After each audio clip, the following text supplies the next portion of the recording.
déjà, pour commencer, la dernière fois, on avait parlé de la psychologie du trader, c'est-à-dire la psychologie qu'on devait avoir face à un marché. Ok, déjà, dans la vie réelle, cette psychologie que l'on devrait avoir. Et nous avons dit que cette mentalité, cette façon de voir les choses doit pouvoir se refléter sur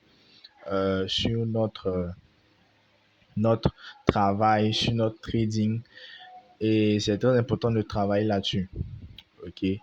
So, j'avais parlé des différents types d'analyses. OK. Donc, pour les différents types d'analyses, il faudrait savoir qu'il y a trois types d'analyses. Bon, il y a plusieurs types, mais en trading, on a majoritairement, excuse-moi, trois. Et on a deux principales qu'on utilise le plus, à savoir l'analyse technique, l'analyse fondamentale. Et la troisième analyse, c'est l'analyse sentimentale. Donc ici, je vais essayer de te parler un peu de ces trois types d'analyses-là. Et voilà, après ça, tu vas essayer de voir et puis on va approfondir chaque aspect, chaque analyse plus en profondeur, aller encore plus en profondeur les prochaines fois. Voilà. Donc, dans le trading, il existe trois principaux types d'analyses que les traders utilisent pour prendre des décisions éclairées. La première analyse, c'est l'analyse technique. OK? Donc, l'analyse technique se concentre sur l'étude des graphiques et des données de marché passées pour anticiper. J'ai mis entre parenthèses probablement parce que ce n'est pas dans tous les cas qu'on arrive à anticiper avec l'analyse technique. OK? Donc, pour anticiper les mouvements futurs des prix. Donc, on se réfère à un schéma qui s'est produit dans le passé, OK, à des fluctuations de prix dans le passé, à des données dans le passé, pour voir ce qui va se passer dans le futur, tu vois. On peut appeler ça une prédiction, mais moi, je ne vais pas employer ce mot-là. Je vais plus dire anticiper avec plus de probabilité, tu vois. Voilà. Donc, l'objectif de cette analyse-là, en gros, c'est d'identifier les différentes tendances, ok, d'identifier les niveaux de support, de résistance, les points d'entrée et de sortie sur le marché. En effet, quand tu vas aller sur le marché, pour pouvoir prendre des positions, tu dois pouvoir utiliser l'analyse technique. C'est l'analyse technique qui va te faire des trend lines, ok, des traits de résistance, des traits de support, les différentes tendances haussières comme baissières. Tout ça, on va en parler plus tard. Donc, c'est grâce à cette analyse-là que tu auras euh, la force et le pouvoir de prendre des positions sur le marché du Forex. Donc, les outils qu'on utilise le plus, on a les indicateurs techniques, ok, comme le RSI, donc Relative Strength Index, le MACD, moyenne mobile, Bollinger Bands, les bandes de Bollinger. Il y a assez d'indicateurs techniques, ok, mais je ne vais pas trop mettre l'accent dessus quand on va parler d'analyse technique parce que ce sont des trucs qui sont là juste pour la confirmation.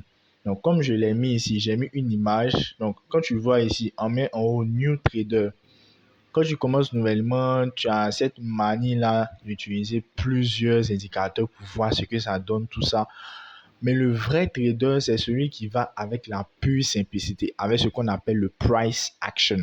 Donc, le price action, c'est l'action du prix. Donc, on se réfère, OK, au mouvement du prix dans le passé, comme il a dit au début, au mouvement du prix dans le passé pour anticiper le mouvement du prix dans le futur. OK? Donc, on utilise les indicateurs techniques spécifiquement pour la confirmation de l'analyse personnelle. C'est-à-dire, une fois que tu as fini d'analyser avec ton price action, tu peux utiliser l'indicateur pour confirmer, OK, ou bien infirmer ce que tu as eu comme analyse. À la suite, on a les figures chartistes. OK, les figures chartistes. Ici, on parle de figures. Pourquoi? Parce que il y a plusieurs traders qui ont remarqué qu'il y avait des figures qui se répétaient. OK, des figures qui donnaient un tempo haussier ou un tempo baissier à chaque fois. Et ils ont énuméré toutes ces figures-là. Ils ont énuméré toutes ces figures-là et ils ont fait... Il y a plusieurs figures. Si on veut apprendre toutes les figures, on va jamais arriver à faire grand chose. Mais il y a des figures principales qui sortent à peu près tous les jours. Et ces figures de base là, c'est celles qui sont juste en bas. Où il est écrit double top, head and shoulders, rising edge, etc., etc. Ça, ce sont les figures. Maintenant, on a les bougies. Les bougies, c'est une représentation de la fluctuation du prix dans le temps. Et il faudrait savoir qu'il y a plusieurs unités de temps. Je ne vais pas trop insister dessus parce que c'est comme si je parlais de l'analyse technique. Mais c'est un peu ça. Donc, on a plusieurs bougies, ok, qui ont des configurations différentes. Et ces configurations-là nous montrent soit que le prix va se retourner vers le haut, ou le prix va se retourner vers le bas, ou bien le prix va rester constant. Tu vois? Donc, on a les bougies japonaises qui sont juste au-dessus. Je vais essayer de... Les bougies japonaises, ce sont celles qui sont là. OK? Et puis, on a les figures chartistes. Voilà. Donc, euh, on a les figures chartistes. Donc, ici, j'ai parlé de triangle, tête, épaule, double bottom, tout ça. Voici les images qui sont juste en bas. J'ai même un document PDF dans lequel il y a un de mes étudiants qui a mis presque toutes les figures qu'on connaît et les bougies, tout ça, les plus récurrentes dans un fichier PDF. Après, je vais t'envoyer ça. Donc, on a parlé d'analyse technique. On a parlé d'analyse technique. On a dit quoi?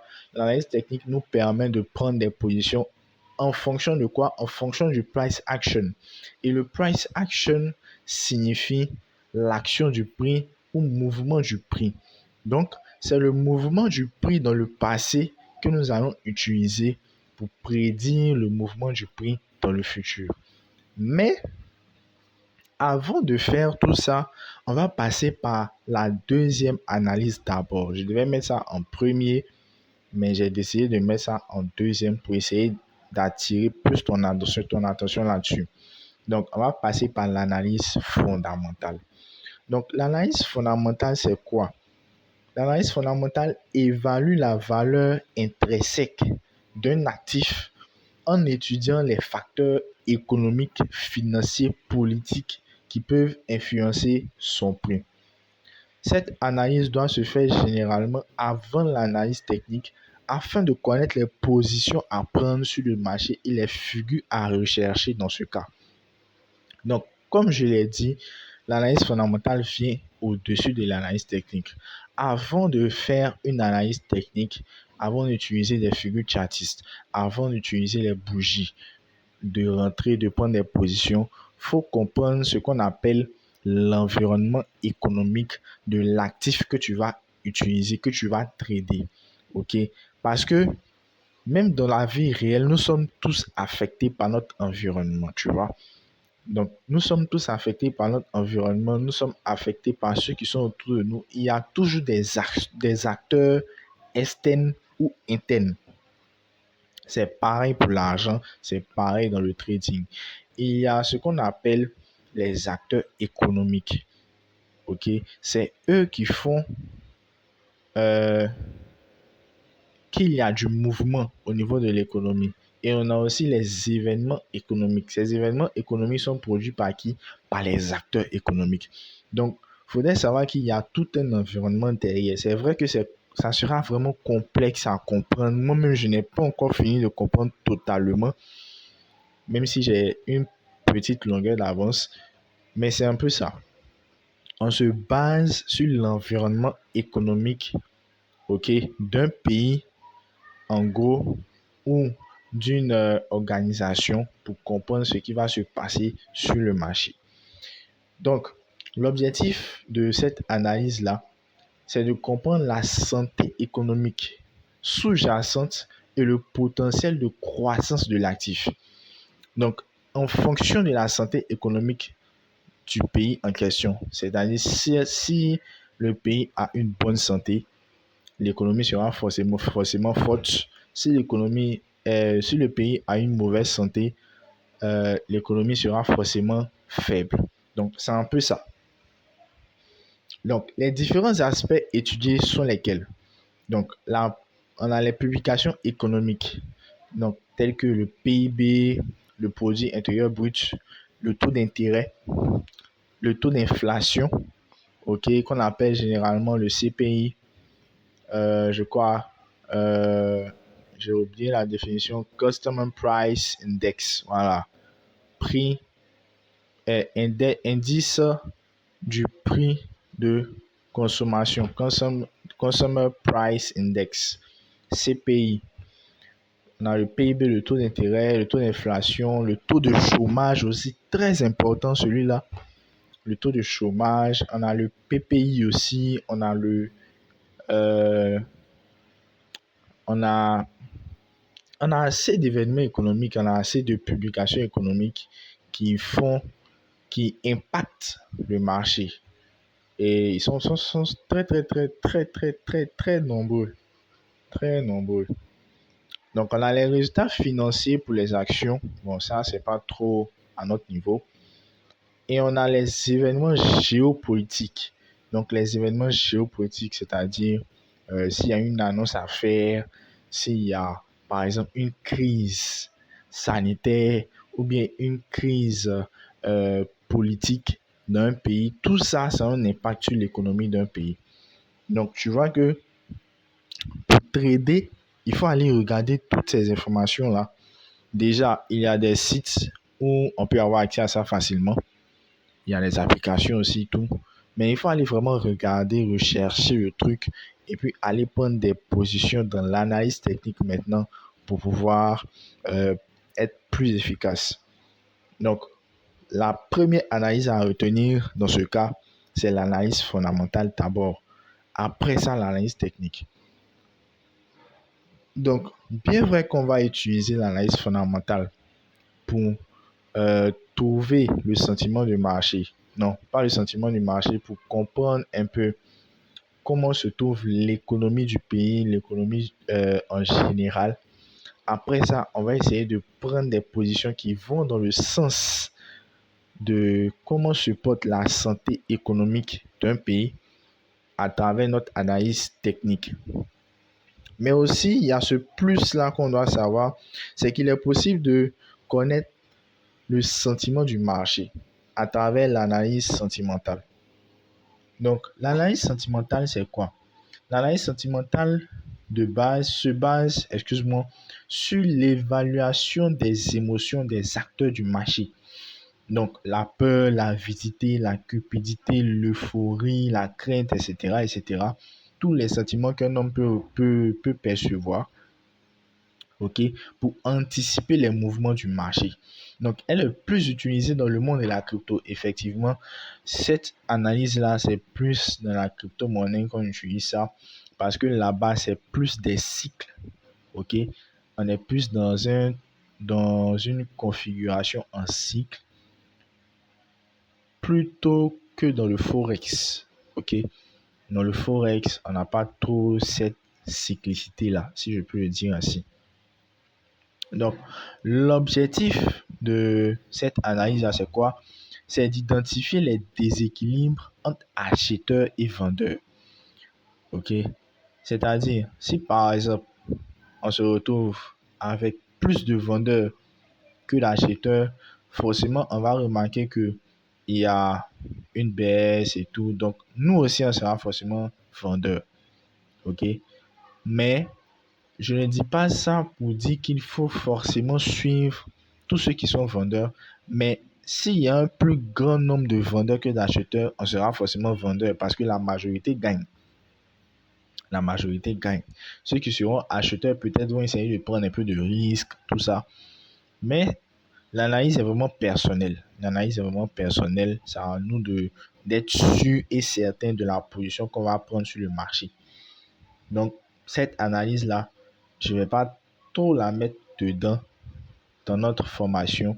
C'est plus au niveau des cryptos qu'on va utiliser ça. OK. Donc, les outils courants, on a les indices de sentiment comme le Fear and Greed Index. Donc, ça, c'est un indice qui est utilisé beaucoup en crypto. Il permet de savoir à quel niveau la peur et la cupidité comment on appelle ça, est présente sur le marché. OK? Il y a un certain nombre de pourcentages à avoir. Si c'est 30%, si c'est 65%, si c'est 50%, c'est que c'est neutre. Si c'est 65%, c'est que c'est la peur qui domine, si je ne me trompe pas. Si c'est 30, c'est que c'est... Non, si c'est 30, c'est que c'est la peur qui domine. C'est quand c'est la vie. Non, c'est quand c'est la neutralité. Plus de 50, c'est la cupidité, si je ne me trompe pas. Voilà. L'avidité plutôt. Voilà.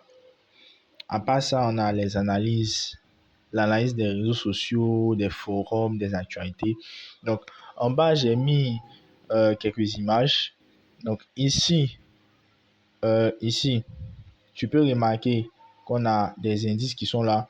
Donc, des indices qui nous montrent que le marché est quoi? Le marché est bearish, ou bien il est bullish, ou bien euh, il est neutre. Donc, là où le pourcentage est le plus élevé, forcément, c'est que le marché euh, prend cette position-là. Donc, quand tu vois tout ce qui est en bleu là, quand c'est plus beaucoup, c'est que le marché est, comment on appelle ça, bullish. Quand le rouge est plus petit, est plus beaucoup, c'est que c'est bearish. Maintenant, les différentes émotions, excuse-moi, j'ai mis ça juste en bas. Donc, on a plusieurs émotions. On a l'optimisme, l'excitation. Je vois pas trop bien ça. Je vois l'euphorie, l'anxiété, euh, le déni, la peur, la désespération, bon, le désespoir, euh, le retrait, la dépendance, la dépression, l'espoir, tout ça. Et puis, ce sont des émotions qui sont cycliques. Donc, tu vas voir que ça se répète à chaque fois, ça se répète à chaque fois, ça se répète à chaque fois, et c'est toujours comme ça. Je vais te donner un exemple palpable, le Bitcoin. Si tu as déjà reçu des informations dessus, tu vas remarquer que la plupart du temps, quand le Bitcoin ne fait pas trop, c'est-à-dire n'a pas trop de valeur, on ne parle pas vraiment de ça. Mais quand ça commence à monter, tu vois que tout le monde commence à paniquer, à chercher, à acheter d'autres cryptos. Ah, on dirait que c'est la période des altcoins qui arrive, la alt season, etc., etc. Vraiment, on va acheter tant. On dit non, c'est monté à 90 000 $, bientôt à 100 000. Tout le monde court pour acheter sa crypto-monnaie. C'est toujours comme ça. Ça, là, ça va jamais finir. Pendant que il est encore temps d'acheter, où on ne parle pas de ça, les gens n'achètent pas. C'est où on parle le plus de ça que les gens achètent. Et ça, c'est très dangereux. On dit, il y a un grand trader qui a dit d'acheter la rumeur. La rumeur, là, on l'achète toujours. Donc, et aussi, il ne faut jamais acheter, comment on appelle ça, plus haut pour vendre plus bas. Ça, c'est très bête. Il faut toujours acheter plus bas pour vendre plus haut. C'est-à-dire dans les moments critiques, c'est là qu'il faut acheter pour bénéficier plus tard d'un revenu complet. Donc, on a fait le tour des analyses, on a parlé de l'analyse technique, fondamentale, sentimentale. Donc, la première analyse à retenir, c'est l'analyse fondamentale, c'est qui va te permettre de capter l'énergie économique, la santé économique d'un pays. Après ça, après avoir déterminé la santé économique d'un pays, rentrer dans l'analyse technique pour essayer de rechercher les figures, les configurations qui confirment ou bien qui soutiennent notre analyse fondamentale, c'est-à-dire la santé économique du pays en question.